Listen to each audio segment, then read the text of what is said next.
During today's webinar, so if you want to share this with any of your colleagues, please feel free to do so. You will receive it as an email.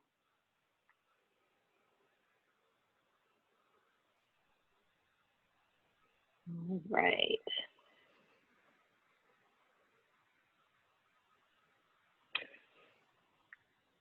Okay, well, welcome everyone. This is our June All-America City Promising Practices webinar, addressing historic inequities through police reform. My name is Rebecca Trout, and I am the director of the All-America City Awards program here at the National Civic League. We are a 125-year-old nonprofit, and we aim to advance civic engagement to create more equitable and thriving communities. The All-America City Award is our flagship program. It actually began in 1949 to recognize exceptional civic engagement in local governments. This year, we will be recognizing 10 communities as All-America Cities for their inclusive civic engagement work that has fostered health and well-being in their communities. To win, each community must demonstrate innovation, impact, equity and inclusiveness, civic engagement, and cross-sector collaboration by describing 3 successful efforts to address pressing local challenges around our theme this year of health and well-being.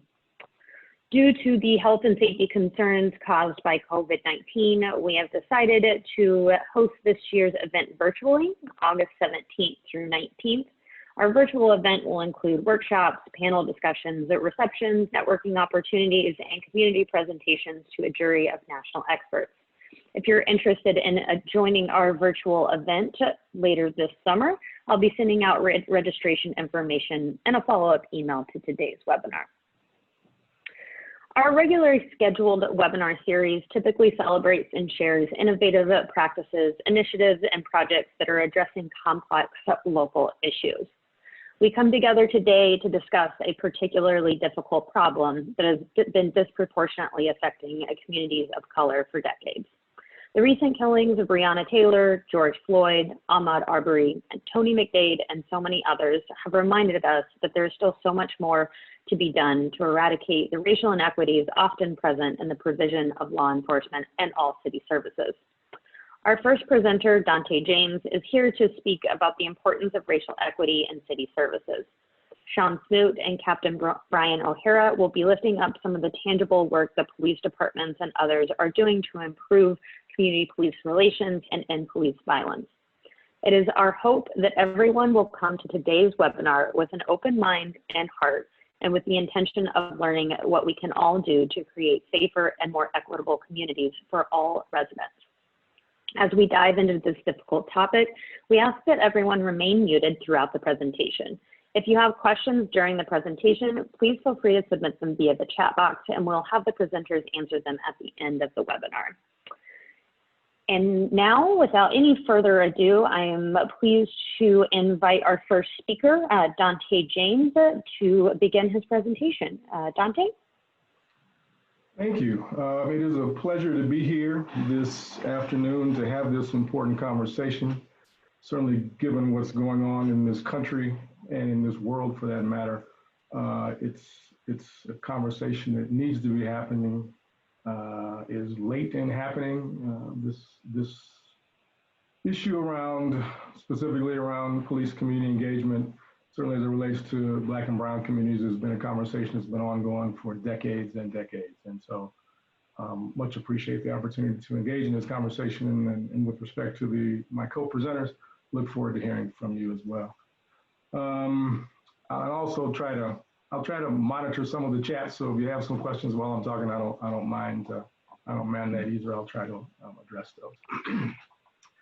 Just real briefly, kind of why I'm here in my background anyway. Long time ago, I was an MP in the military. Worked K9, so I have some idea what it's like to strap on a weapon and go to work. I was a criminal defense attorney for a while, so have been on that side of this conversation, if you will. I've run city offices of equity and worked with police departments, evaluated academy trainings and scenario-based training, made recommendations on those. Currently, the work that we do in the Gemini group is essentially to address systemic and institutional racism and inequities as they exist around the country through training and technical assistance. So just starting this conversation out around equity, it's always good to have a baseline of what I'm talking about, what's the definition. So this is just our working definition of equity. It's simply, equity is achieved when one's identity cannot predict the outcome. And in this city, this state, this country, and this world for that matter, one's identity can absolutely predict the outcome. Certainly in general terms, gender, race, religion, LGBTQ, you pick it, one's identity can absolutely predict the outcome. And that's what we're talking about here today. How do we begin to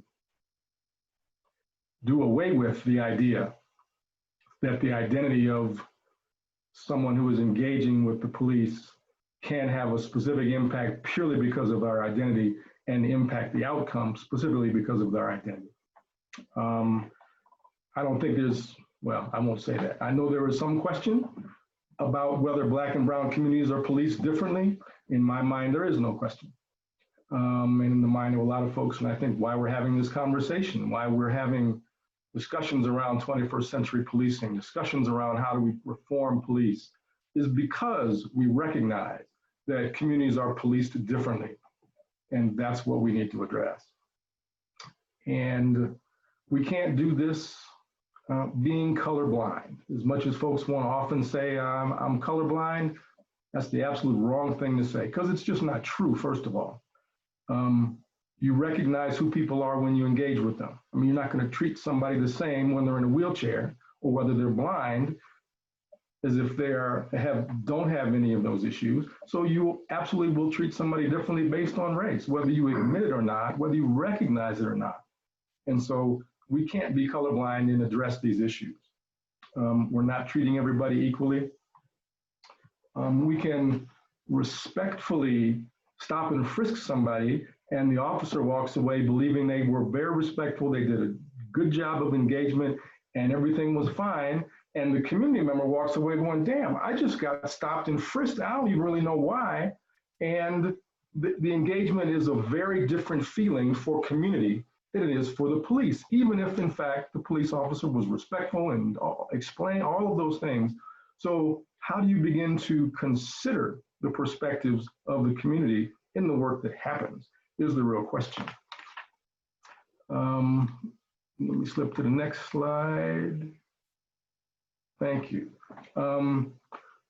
So in the conversation around equity, people are always often get confused because we've been talking about diversity or diversity and inclusion. And equity is the umbrella under which those two reside. You can have diversity all day and never change an outcome. You know, we keep talking about, and it's a good thing to diversify police forces. That's not my argument. But the idea that diversity by itself will change outcomes or change culture is not necessarily true. And so how do we begin with the idea of equity, which addresses outcomes and not intent? And so certainly diversity is important and it's good. But then when you're talking about the culture, folks come into the culture and, for lack of a better way to describe it, have to assimilate to the culture or else they will be ostracized. And so it's the culture, not just specifically the diversity of an entity or an organization or police department for that matter, that makes the outcomes change. Is how are we discussing outcomes? How are we changing the culture? And we'll get into that in just a little bit more in a minute. Next slide and last slide here. I'm not going to inundate you with a bunch of slides. Hopefully we can just have a conversation and engage in questions. Somebody asked about qualified immunity, and I'll address that a little bit farther down the road. But what is bias? You know, people talk about their individual bias, and it's just simply this. It's the way that we evaluate or favor or disfavor one group of and its members in relation to another. Our implicit beliefs, unconscious bias, do not necessarily align with what we say we believe or who we say we are. And that's the cognitive dissonance, the disconnect that folks have. I'm not that person. Okay, but your actions unconsciously don't go along with what you say. Now, that's the individual component. Institutions have bias, and we need to begin to talk about the institutional biases that exist in police community. What is the bias that exists in how we do what we do? When you're in the academy and you finish your academy training and you even had community members in the academy and you did implicit bias training in the academy and all of those things that are good. I'm not arguing they're not good. But when you get out of the academy, you get in the car, you start working on the road, and your training officer tells you, forget everything you just learned in the academy because I'm gonna keep you safe on the street. That's a very different outcome that's gonna happen. And so how do we ensure that that culture does not continue to propagate itself moving forward, that what happens and what the training is in the academy actually sticks? When police departments are using mugshots of all Black arrestees for target practice on the range, that's a cultural issue. That's further embedding bias into the brains of the folks who are holding the weapon at target practice. When the saying a lot of times among officers, it's not what you do, it's how you write it. It's what's on the report that I write that's going to keep me from getting in trouble the way I write the report, which is why we will often see the written, George Floyd is an example, the report that was written completely is different than what we saw in the video. That's not uncommon. But what is the culture that allows me to think I can lie on my report to keep me from getting in trouble, right? It's not what you do, it's how you write it. The idea that there's unfortunately, the them versus us culture. Again, when you're inundated at the academy with videos of police officers being attacked or abused or beaten or you pick it, ambushed, okay, when that is the constant approach to training, that I have to be on constant alert for my own safety because of everybody who I may meet, then that just creates, again, the bias that automatically rolls out in the engagements. So how do we begin to change? Certainly, and it's important for officers to know how to maintain their own sense of safety, no question. But how do you balance that with the idea of the engagement that's expected when you're engaging with community members?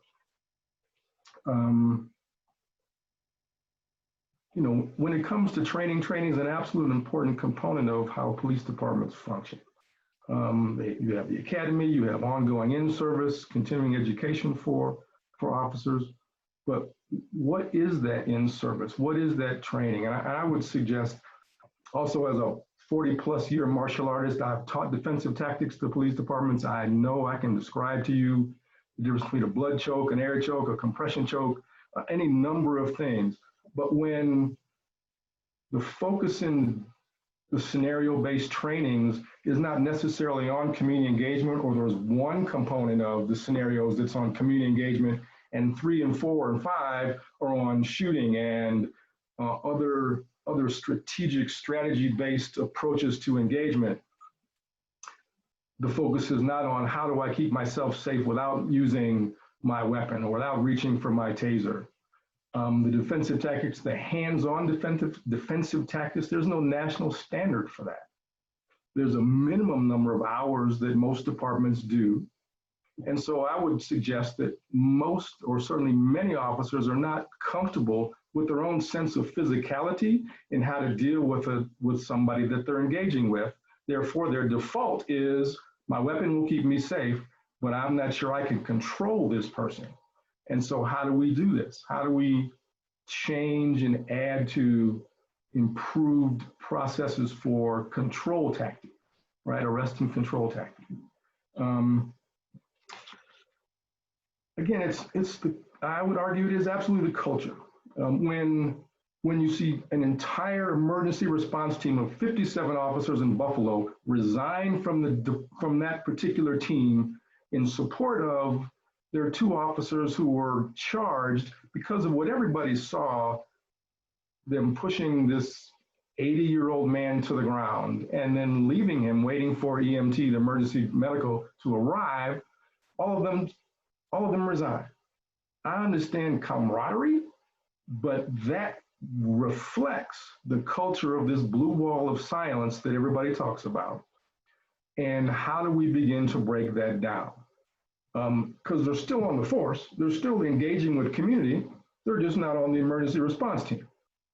That was a huge statement. When you see other cities where officers are refusing to leave their precinct because they're making a statement about how they're feeling put upon, if you will, by protests, by greater scrutiny on what they do, it's a statement to the culture, not the individuals. And this isn't about, one bad apple, two bad apples.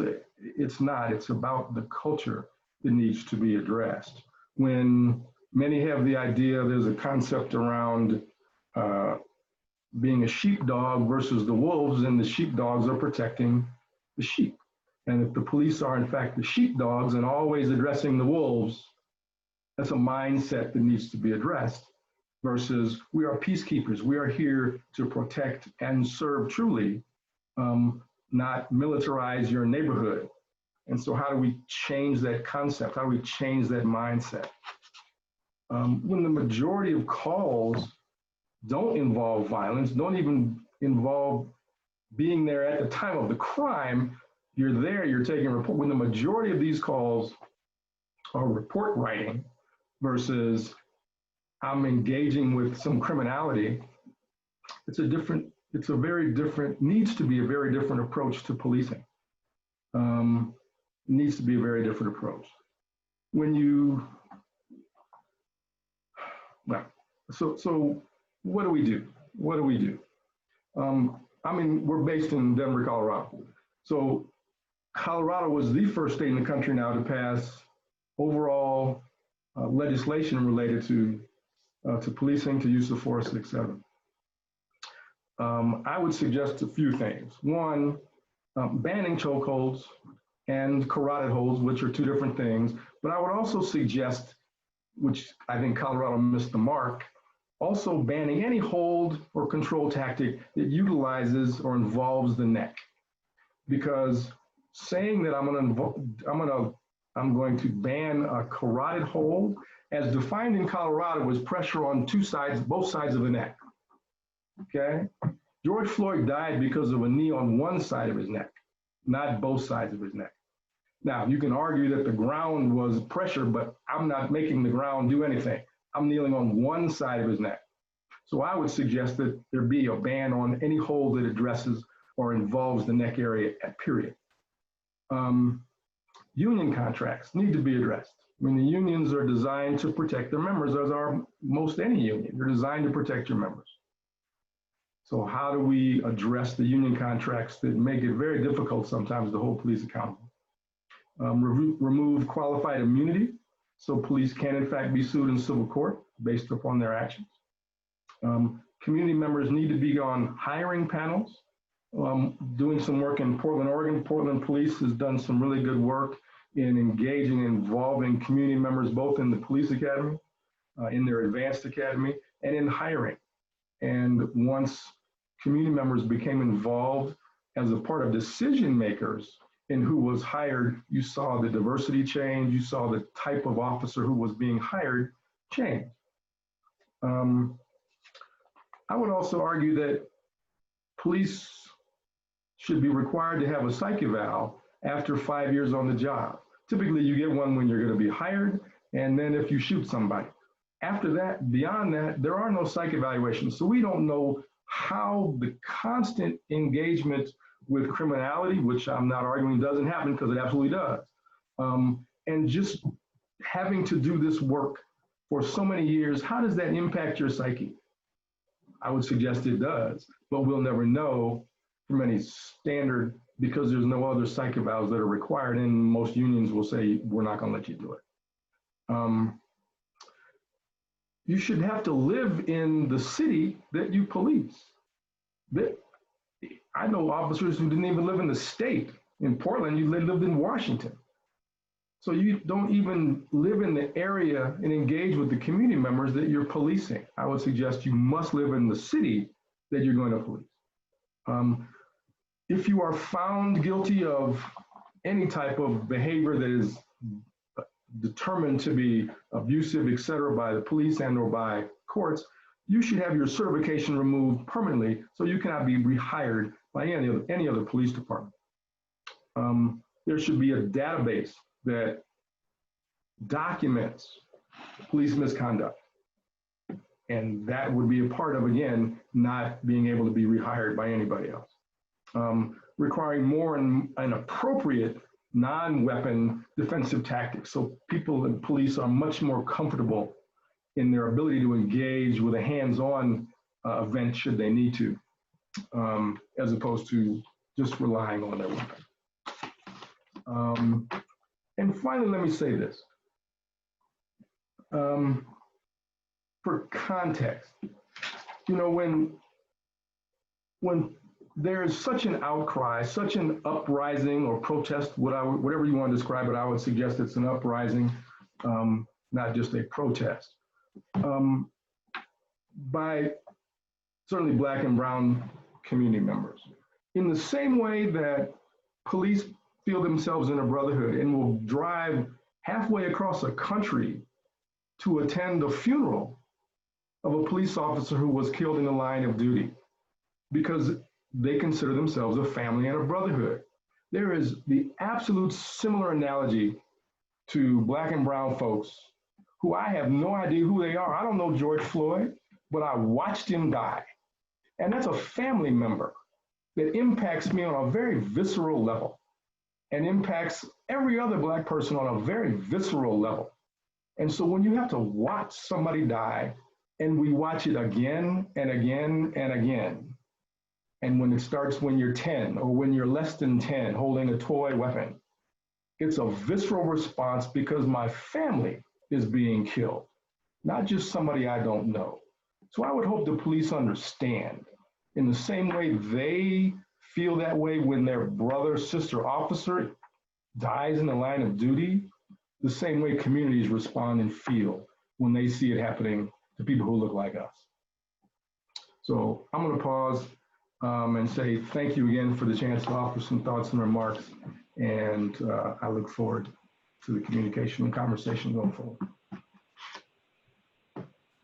Thank you so much, Dante. I really appreciate you joining us and adding that perspective and really framing our conversation in terms of racial injustice and equity efforts that still have a long ways to go. I did fail to mention that in addition to the other credentials that we listed for Dante, we are proud to have him as a senior fellow here at the National Civic League and to have him help us out on some different one-off projects. So now I would like to bring Sean Smoot, Principal Consultant, 21st Century Policing LLC, to the floor. And he will talk to us a little bit about his work with different communities and on the 21st Century Task Force for Policing. Sean? And Sean, I'm just going to ask you to unmute. There we go. I think we have you now. Good afternoon, everyone. It's good to be with you. Thank you, Dante, for setting the table for us to move through the conversation. I'm going to try to share my screen with you.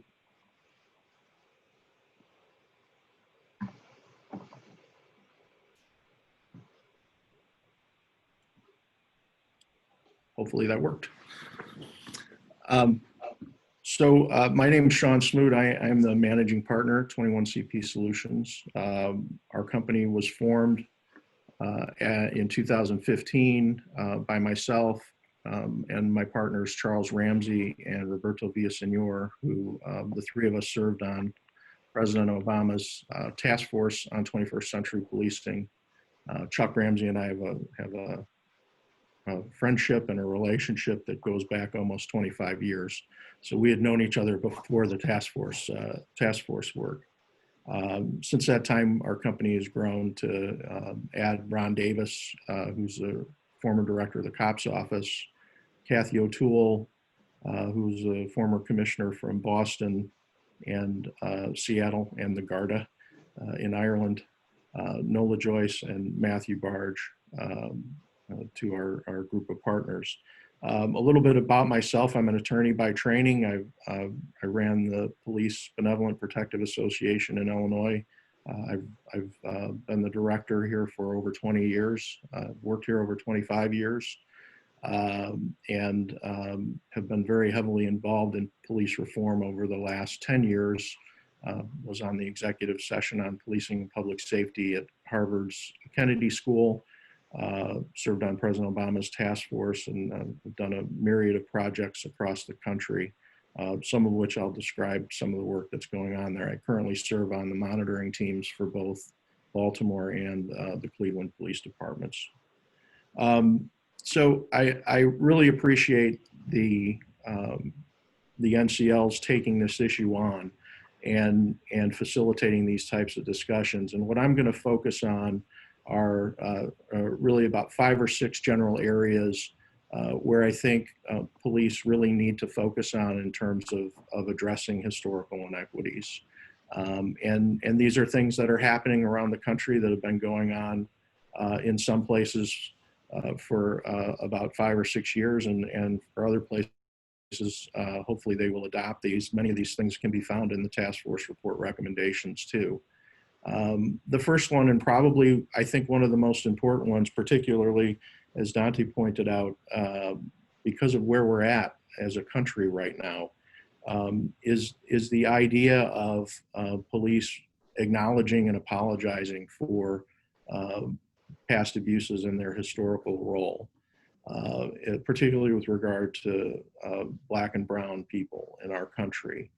The reality is, and we're seeing this play out all over the country, in fact, all over the world, minority communities do not trust the police. And that sentiment is based on a long history.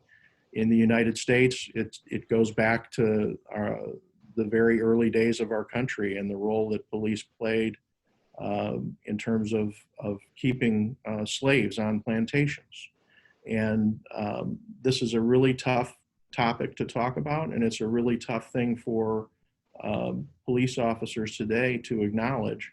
And part of that is frankly because we don't do a really good job of educating them, and frankly, all of our citizens about the history of Black and brown people in the United States. And as an example, you know, we recently, Tulsa was highlighted last week. And for the first time, I think many people learned about the massacre that occurred there in 1921, where over 300 Americans were killed. Many of them by active participants in that massacre who also happened to be police officers. And I just give it as an example because I've had conversations with people since then, and this is not something you find in school textbooks about our nation's history. And this is an event that for many years was only known because of people talking about it verbally, because it was intentionally removed historically by folks that participated in it. So I think that's a really good example. And frankly, I think if you pulled 10 officers out of a roll call this afternoon, I don't think any of them would be able to tell you. And that's a problem. And so one of the things that I talk about when I'm talking about apologizing for past abuses and the role of policing that most people do know about is the March in Selma. And what many don't understand that are not part of the Black and brown community is that when the marchers marched over that bridge, it wasn't the Rotary Club waiting for them to welcome them into town. It was people wearing badges and carrying guns and on horseback and handling dogs. And now that happened before I was born. And certainly it's not conduct that I would engage in any way, shape, or form. But it's really hard for people to understand who aren't from that community. And in particular, I'm talking about police officers who come on the job not knowing the history of that event, not knowing that the history and police's role in that event, one of the most seminal moments in our country's civil rights history. And I think once officers start to understand the full picture, it changes their attitudes, and what this is really about, and what the slide is really about is something that Dante mentioned, which is changing the culture and the culture of the relationship between police and communities of color. And unless police can acknowledge that history and do it in an open way, they will continue to be perceived as people that are denying it. It makes it very difficult for us to progress in the conversation. Now, this is being done places, and some of you may remember Terry Cunningham. It was very controversial when it occurred, who was the president of the International Association of Chiefs of Police, at their annual conference, specifically and personally on behalf of all police agencies, did apologize, and his apology was a sincere one and very heartfelt, and I think it was well accepted.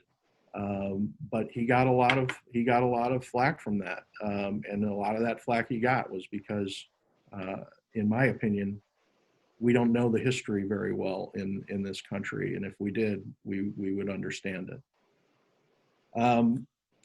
So the other thing, and this is happening with a great deal more prevalence now, is officers are being trained to address their biases, and Dante touched on this a little bit.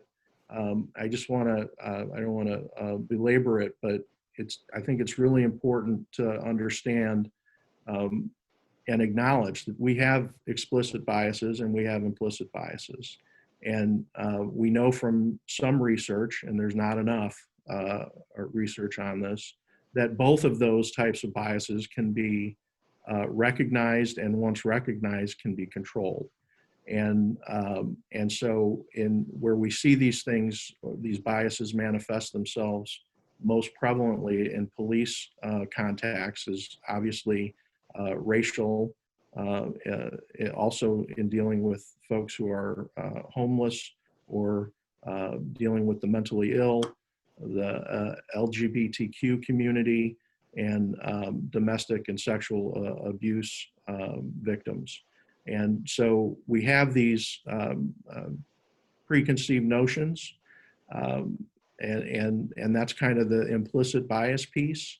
The good news is there's some really good training on that helps officers learn how to recognize and check themselves, and recognize that maybe this isn't what I initially think it is, because ask myself the question, am I prejudging this situation or this person based on an implicit bias? So I would commend people to adopt these trainings in our state. It's in Illinois in 2000, where trained both me and for in-service training every 3 years. So this is something that we know has to be done over and over again. It's a reminder that has to be that has to be brought to the front of people's minds over and over again.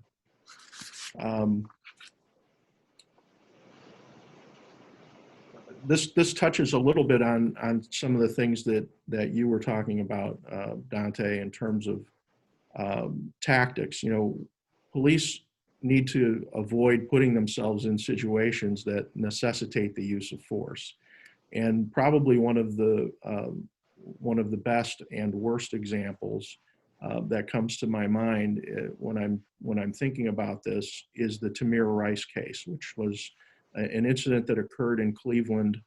It got a lot of national publicity. Tamir Rice was a teenage African-American kid.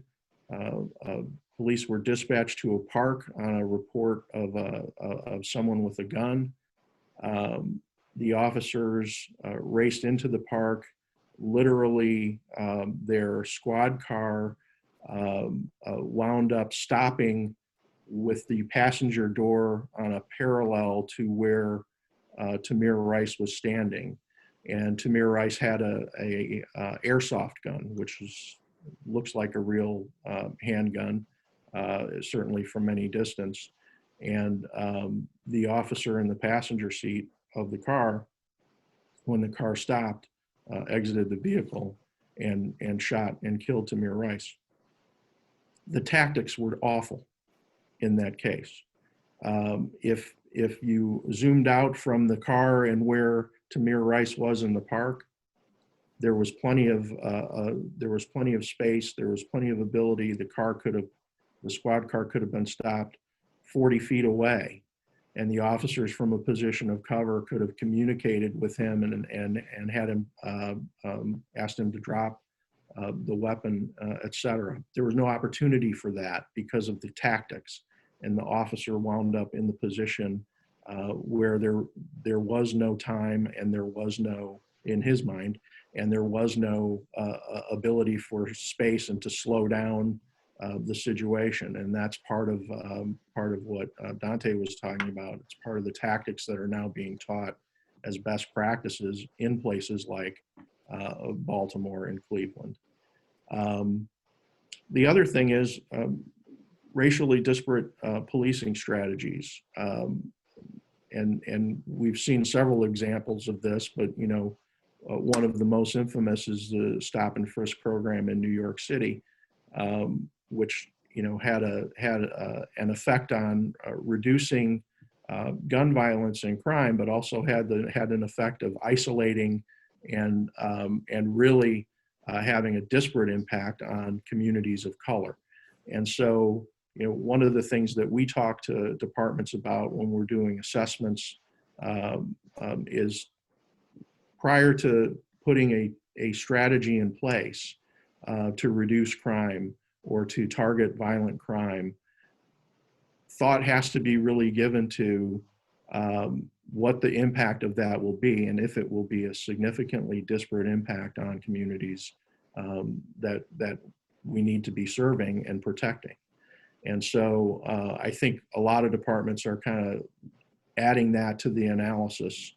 And 15 years ago, we would have seen departments just flooding an area with officers if there had been a couple of shootings in that neighborhood.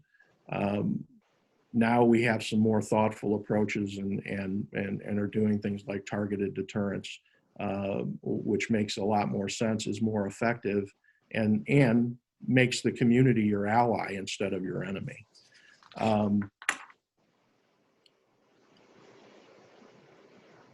No surprise here, and I know that this is something that is a front burner issue today more than ever, especially in the aftermath of the George Floyd killing.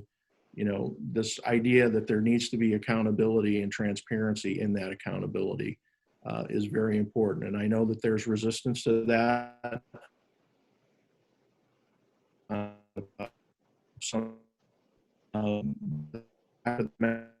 It's important because it helps build trust and legitimacy with the community. And and building trust and legitimacy with the communities is actually, in the long term, very valuable to officers and important to officer safety and well-being. So, one of the things that we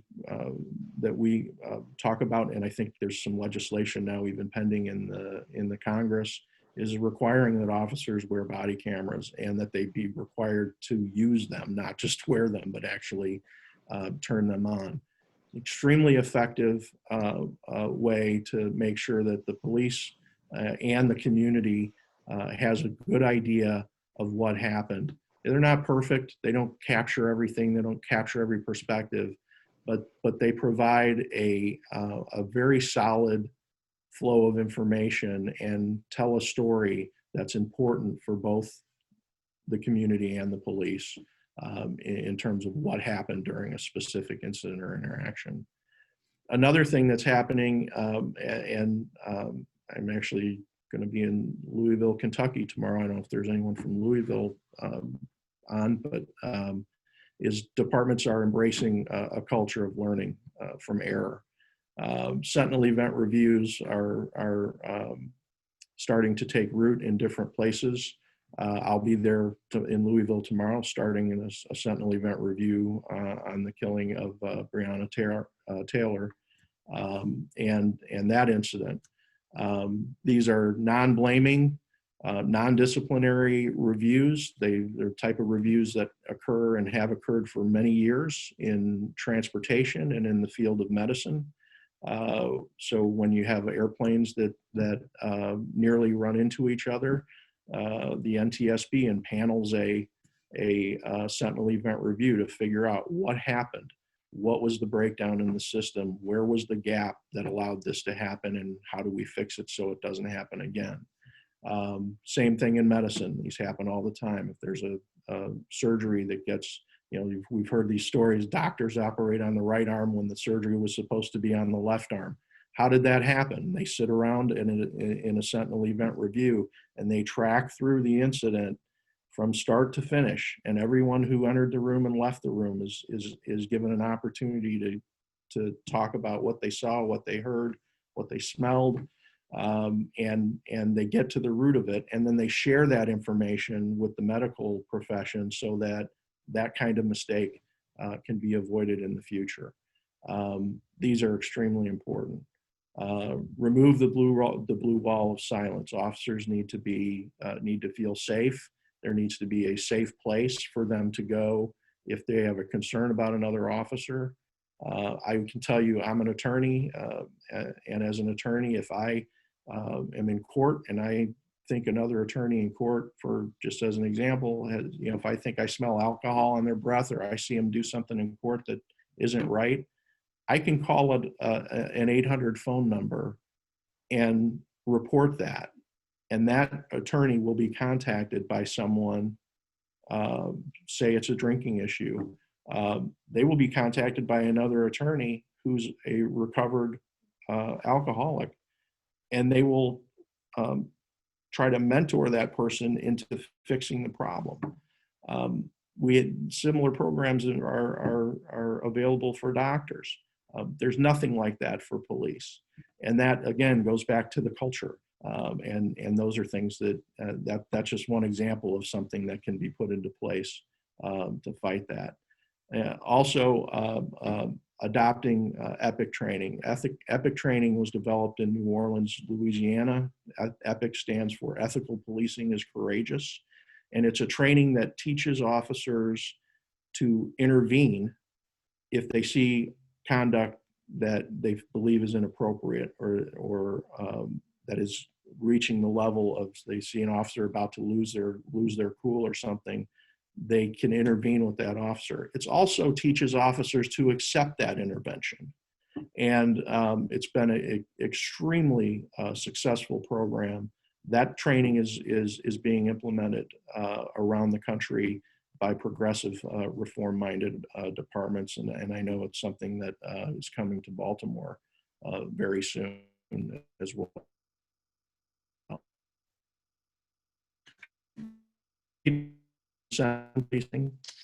We've done this in my state, but it still occurs around the country. Traffic ticket quotas, those types of things are just a recipe for racial profiling, are a recipe for victimizing people who are the most vulnerable among us. And part of the rationale for quotas is that they, somehow would make traffic safer. There's no research for that. And I can tell you in the state of Illinois, Since 2015, quotas have been unlawful. Ticket quotas have been unlawful. There hasn't been a huge uptick in accidents or traffic fatalities as a result of that. So that's a pretty easy thing to eliminate and fix. Finally, let me just say here, these are three very general recommendations, but I think they're really linchpins to starting to address these issues from a police department side of things. Adopting procedural justice as the guiding principles internally and externally is extremely important. It's important internally because we know from research, and this isn't just limited to police officers, it's all employees, if they feel that they're not treated in a procedurally just way, they don't treat the customer in a procedurally just way. And so that's a culture building issue. So officers need to have procedural justice at the core of their agency that employs them. Again, considering potential damage to public trust when you're putting strategies into place are essential. And that, by the way, means talking to the community before you put a strategy in place, because we can't assume that we know what the damage will be or what the impact will be. As smart as we are, it's really important to get the community's feedback and input into those things. And then finally, and I know this is a struggle for a lot of departments that are making really good faith efforts to do it, but it's something that we have to continue to work on, is creating that workforce in policing that is diverse. And that includes more than just racial diversity. That includes gender, language, life experience, culture, et cetera. So those are the three really overriding, I think, kind of foundational things that can be done. Here's our contact information, and I'd be happy to answer any questions, assuming we've got time for it when we're through. Thanks. Thank you so much, Sean, for that. I appreciate you giving us some history about what reforms your organization has been involved with and some recommendations moving forward. Now I'm going to move on to Captain Brian O'Hara. He is the Commander at Consent Decree and Planning Division with the Newark Police Department, and he's going to be able to talk to us, move from sort of the reform in an abstract way and talk directly about what's happening there in Newark. So Captain O'Hara, the floor is yours. Right, good afternoon, everyone. Thank you for having me. Thank you for letting me be a part of this panel, and for giving an opportunity to try and highlight some of the accomplishments that we've had in reforming the Newark Police Department. Before I begin, I just want to kind of seg into this off of some of the points that were raised earlier. In particular, Dante, when you were speaking, I felt like, you know, I've been a Newark police officer for 20 years, and I felt like you've been here with me the entire 20 years, and you were describing our experience here exactly. I mean, there's just no question that Black and brown communities are policed differently in the United States. And, you know, there's certainly no question that culture always trumps policy. The culture of the police department, doesn't matter what you have written down. It doesn't matter, you know, what your mission statement says. You can have the, you know, the best training there is going. But if officers then come into the precinct and the culture of the department is totally different, it doesn't matter what's written down. And I feel like that's what we have been up against, and that's what we have been changing here in Newark. To put it in perspective, I became a police officer 20 years ago. I was initially assigned to the West District. The West District is the station where the Newark Rebellion began in 1967. And when you come into that building, still today it's there. There's actually an ordinance signed yesterday to close that building It will no longer be a precinct because there's so many bad memories there. And it'll eventually be converted into a community center with an Office of Violence Prevention and some community-based programs there. But just to show what the culture was here 20 years ago, I walked into the precinct for the first time. And as soon as you walk inside at the main desk, above the desk, just the same place where people coming in from the community would walk in, above the desk was a big plaque that said, "Welcome to the Wild Wild West." And it had like kind of like a cowboy and crossed guns on it. And if that doesn't tell you everything you need to know about what the culture was of the police department and what they felt about the community there, I don't know what better way to kind of sum it up. I think it's, here we are today with all this talking about reform and different things, and people keep talking about, body cameras like they have over the last few years. Body cameras became a big thing in 2014 when we saw, there were some legislation signed, some grants made available because a lot of folks thought body cameras would help, eliminate the problems that have brought us, to where we are today. And I think what we're seeing clearly, especially, in the George Floyd case, is that it doesn't matter if officers are being recorded, right? That a lot of times, even with body cameras on and recording, not that those officers had body cameras, but they clearly knew they were being filmed on cell phone video, that a lot of times the cameras, if the officers actually do use them, they record bad behavior. And I think that speaks again to culture and the challenges that we're up against. So kind of segueing into that, what's going on in Newark? I think these are kind of like the three things that drive police reform here in Newark. We have, exceptional leadership from the top with our mayor. We have a consent decree now in place, which is a court order that I'll describe further to, mandate certain reforms. And we have a history of some very strong community activism in the city. I think starting off with our leadership, our mayor was inaugurated in July of 2014. He came into office with, a philosophy to try and make the city a trauma-informed city, to use more evidence-based approaches to violence in Newark, which Newark has been plagued by gun violence, for decades here. And he created the Newark Community Street Team, which is has just been a tremendously successful community-based, violence intervention program with outreach workers that have just done a tremendous job at saving lives. And that type of outlook from the beginning, I think, takes the pressure off of the police to some degree as being the only way, the only answer to doing something about violence, right? I think, it kind of gets to more of solving the roots of certain issues and trying to prevent future violence so that, we don't have the only thing to rely on is policing and enforcement and heavy-handed enforcement, which I think is where we were going into this point.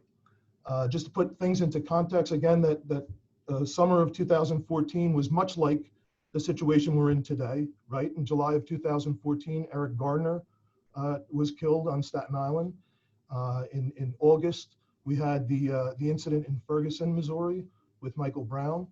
And so it kind of had, I think a very similar feeling to what we're living through right now. Also at the time, shortly after the mayor gets inaugurated, then 2 weeks later, the Department of Justice releases their findings report on the investigation of the Newark Police Department, which was just, incredibly damaging. Among certain, among the findings, they said, 75% of the stops they reviewed by Newark police officers were unconstitutional. And that's even in light of, like, was mentioned earlier, I think Sean actually said it doesn't matter what you do, it matters what you write. Even despite that, looking at the reports, they were still 75% of the time unconstitutional. There was just, a disparate impact in enforcement actions based upon race. There was, significant evidence of retaliation against complainants, against folks from the community who were simply, questioning police actions or asking kind of what was going on, that sort of thing.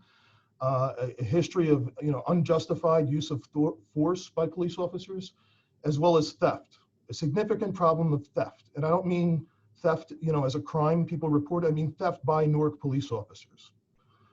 So those are among the major areas that were released that led to our consent decree then being signed in 2016.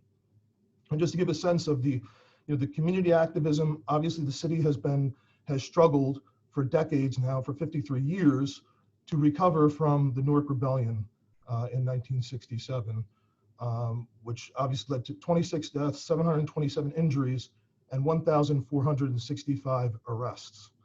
And I highlight that because at the end, I'll contrast that with our experiences today and the protests that we've experienced today recently, which actually show we have not had, we have not even had one use of force incident in the protests that we've experienced over the last few weeks. Another interesting thing, just to show that the leadership of the mayor, I just want to point out that one of the folks injured during the rebellion was the mayor's father, who was a well-known poet in the city. So, our mayor comes, not just with this vision and that sort of thing, but clearly with, a sense of authenticity in the community, which helps us now as his police department to engage the community and make some of these reforms real. So the consent decree was brought up, it was initiated as a petition from the ACLU in 2010. Mentioned earlier, again, I think Sean mentioned, the need for internal procedural justice. That ACLU petition, cited half of the lawsuits, basically, and half of the payouts from lawsuits were not civil rights violations that were paid out, to civilians.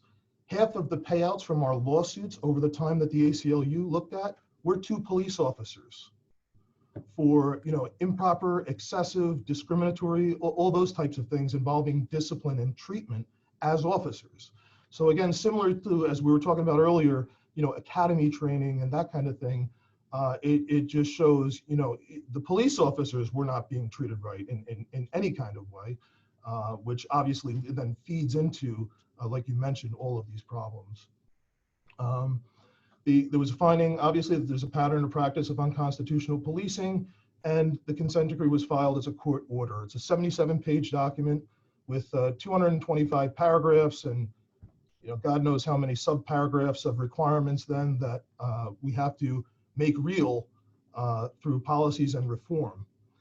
But I think the key with consent decrees, although they're not perfect, but one of the keys with the consent decree to bringing about reform is that, not just is it a court order, but also you have to actually prove that you've made these reforms real.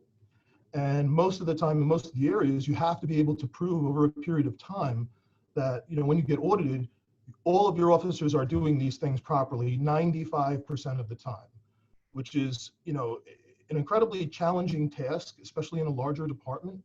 But it really ensures that policy and training is actually implemented, which is the key.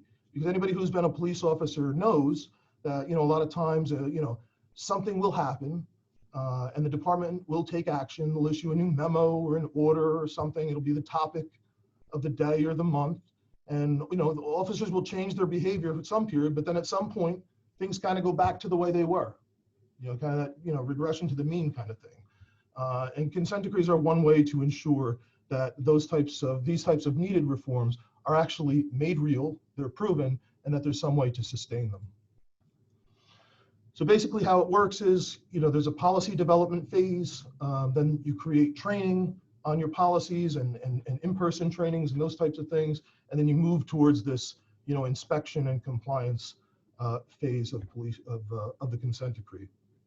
What's the difference about the policy development phase as opposed to how it would work otherwise in regular departments is there's involvement from folks like Sean, who's a member of the monitoring team. He's one of, I'm sure, many experts that are members of the monitoring teams in Baltimore and Cleveland. But then it also gets reviewed by folks at the Department of Justice, our policies. And then once all of us come together and have an agreement on what the new policy should be, in Newark we present it to the community.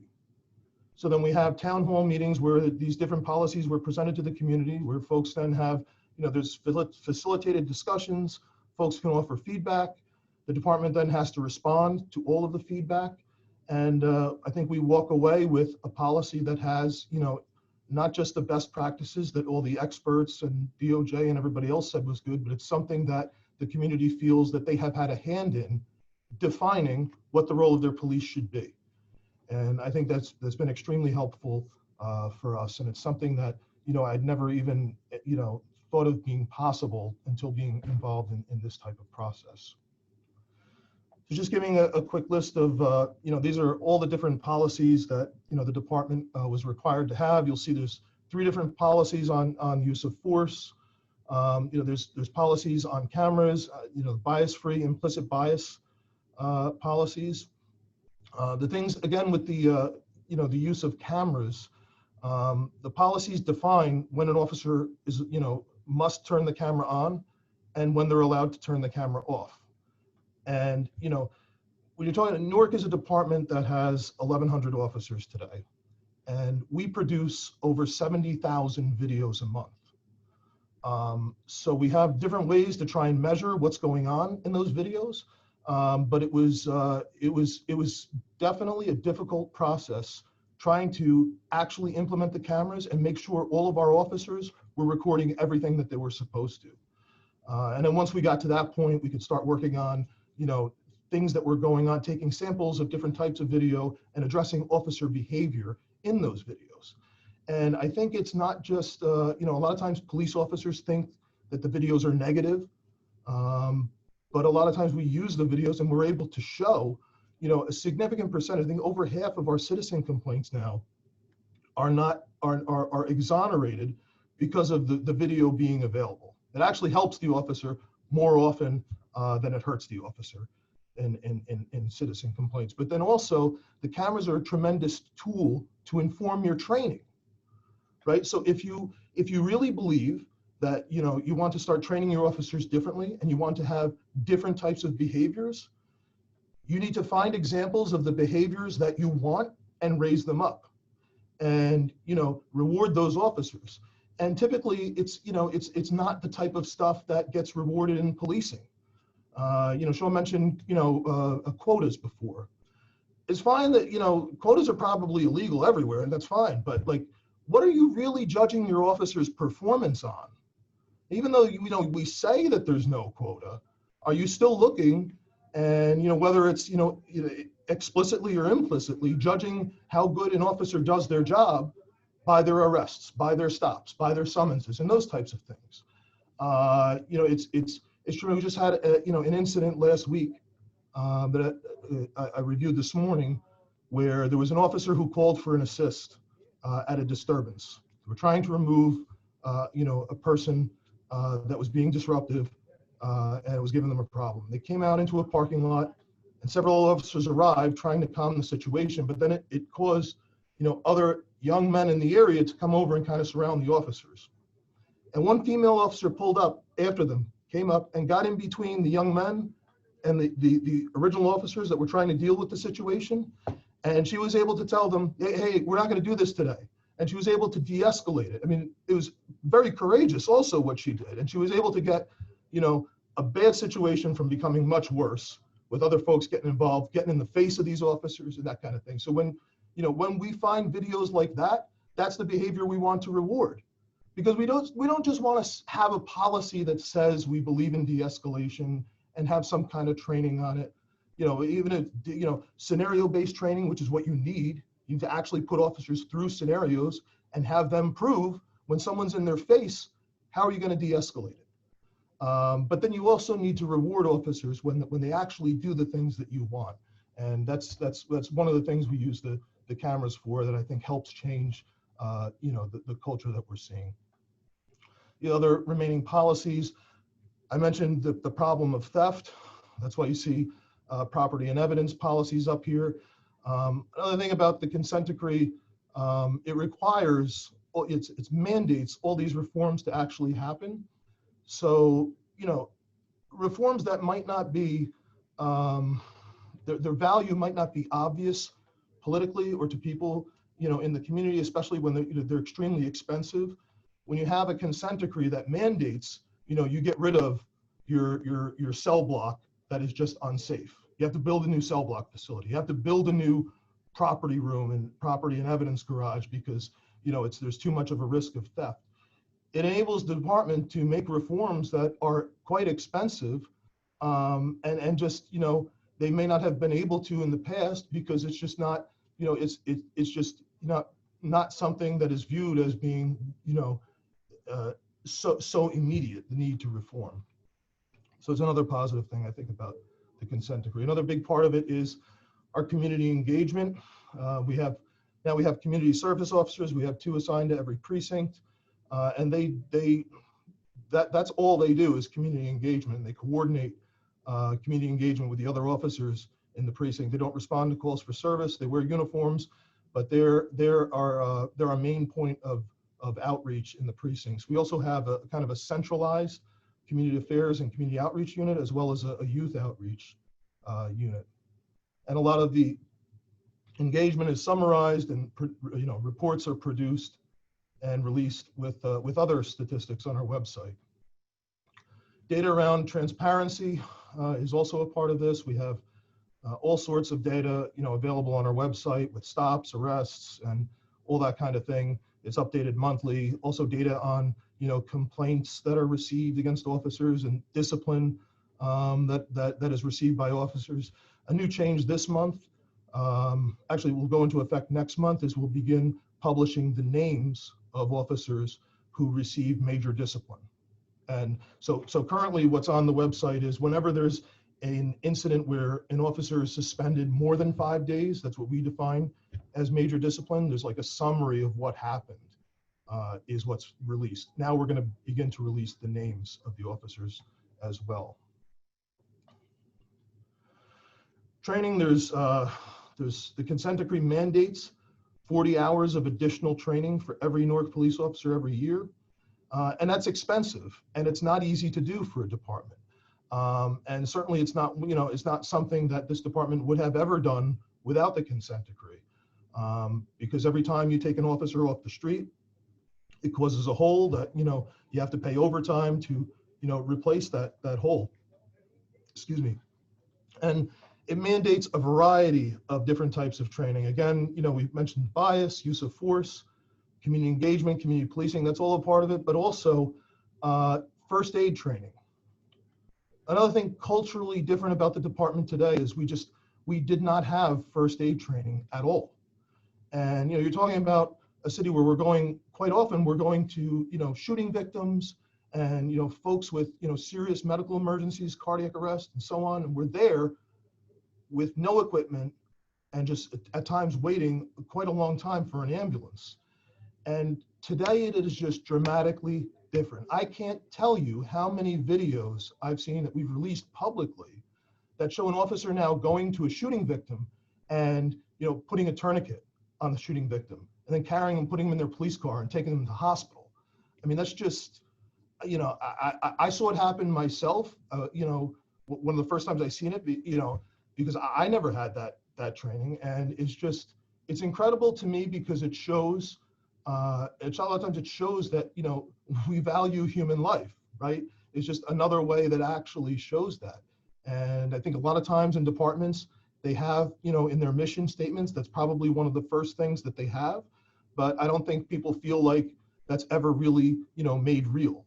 And changing the culture here now through this training, we see that quite a bit now, that our officers are actually doing this, performing CPR on folks, giving first aid and putting on tourniquets to shooting victims and that kind of thing.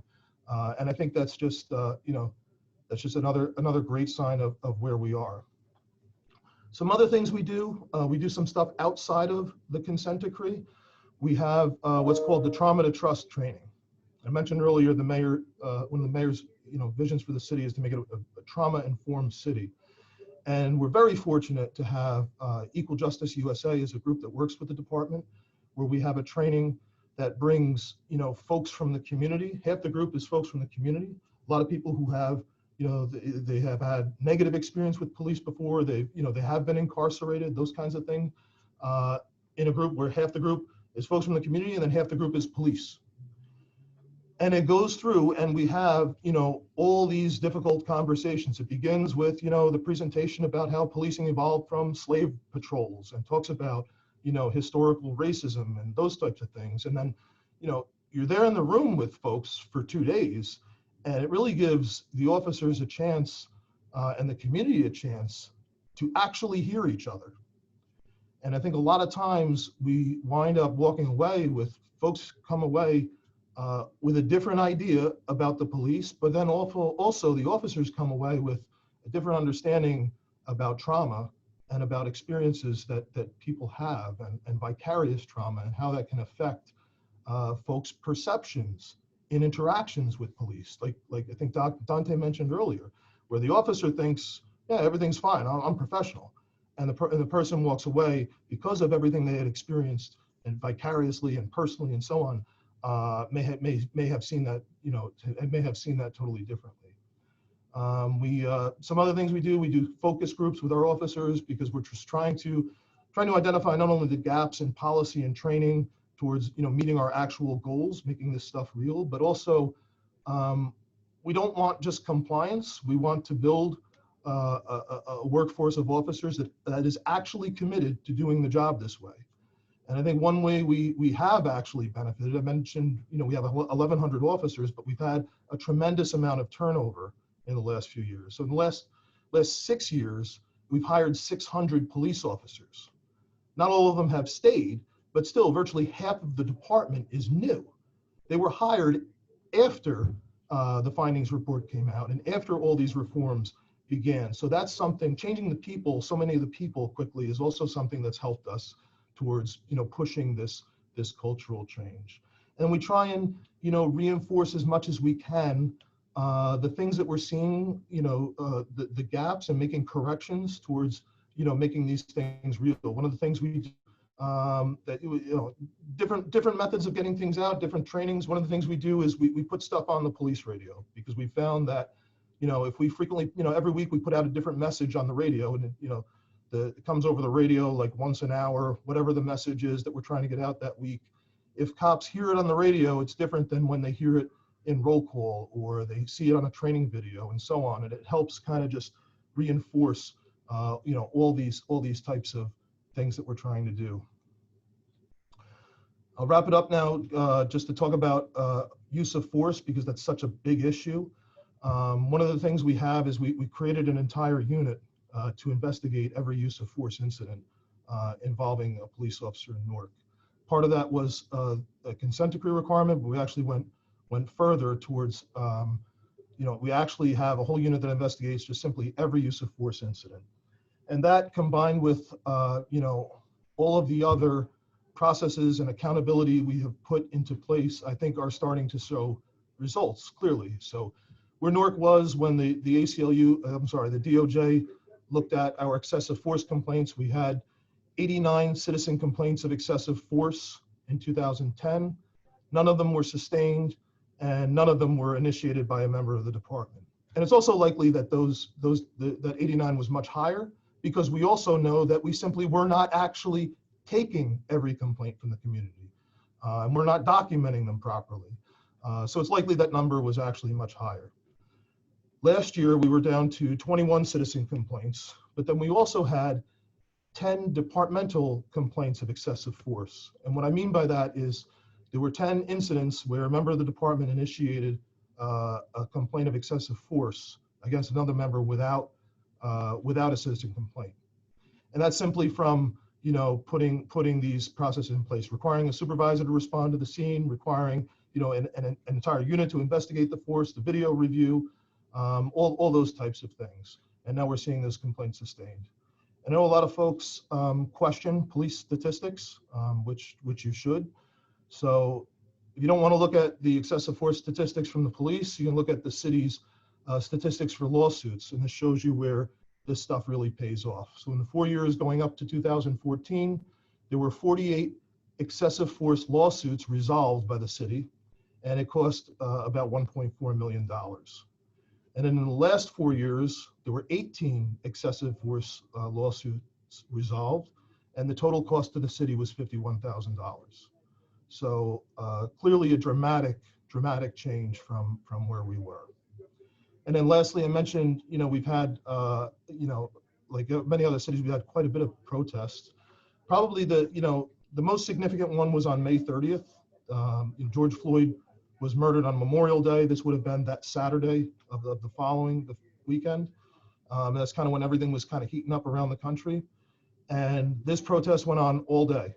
And, we had different groups of people break off. We did have some property damage. We had a group of about 700 folks that came to the West District, the same building I mentioned earlier where the rebellion began, and they were intent on burning the building down. And they were there for hours. And we actually had all throughout this incident, and much of the credit is due to the mayor because of his leadership and him bringing community together and helping us with this. We actually had throughout the day, and especially that night at the precinct, we had folks from the community get in between police and some of these folks, these agitators that were damaging police cars, they were trying to break windows and all that kind of stuff, and told them, hey, you're not doing that here. You're not doing that in our city. Our cops here aren't that bad. And literally that continued all night until things finally resolved peacefully. And that night, as well as all the other protests that we've had, we have not had to have one use of force incident, which I think is a testament also to where we are today. And for me, that will wrap things up. I'll pass it back to Rebecca. Thank you. Thank you, Captain O'Hara. I really appreciate you coming here and speaking to us about some of the progress that Newark has been able to make.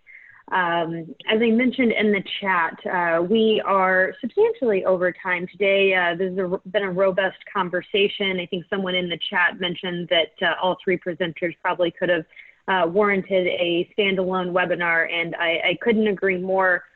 We are going to have to skip the Q&A for today, but I'm going to offer everyone, if you can, please email me your questions, Rebecca, REBECCAT @ncl.org, and we will direct those to whichever presenter, and they can respond at their will. I really want to thank our presenters today, Dante, Brian, Sean, for guiding us through this very difficult topic. I also want to thank all of the people who commented throughout, who are keeping us honest on the structural racism here in society. We agree this is just one piece of the puzzle, and we do hope to continue having conversations and learning opportunities like this moving forward. This is not going to be the first conversation, and it's not going to be the last. So again, thank you to everyone for taking your time.